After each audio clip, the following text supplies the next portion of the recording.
2 days after North Korean leader Kim Jong-un ordered the tearing down of South Korean facilities at the Mount Geumgang tourist area, Pyeongyang sent a notice to Seoul saying South Korea should come and remove the facilities. Seoul says it'll work to protect its property rights and look for a creative approach.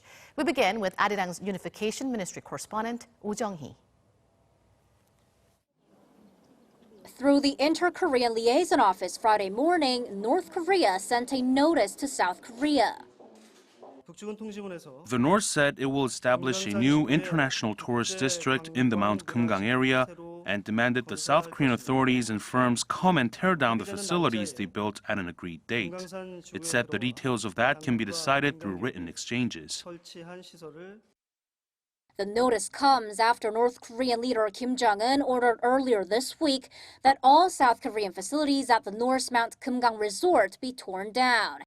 He said the South Korean buildings are ugly and need to be replaced with what he called modern North Korean-style facilities. The government will first protect South Korea's property rights. Second, take into account the current circumstances, considering the meaning of the Mount Geumgang tours. And third, come up with a creative approach to deal with this. The ministry says there are lots to be considered, like the current inter-Korean relations and how South Korean citizens are feeling about the recent developments, but has stressed that above all, dialogue with Pyongyang is a must.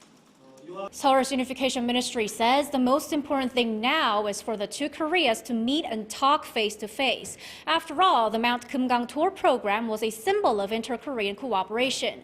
Seoul says it'll be finding measures to deal with the matter in a way that could possibly reactivate the tours.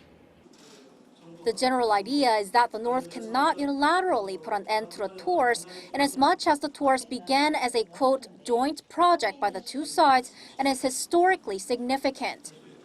But some buildings within the tourist area could be destroyed because they've been neglected for over a decade and may not be reusable anyway.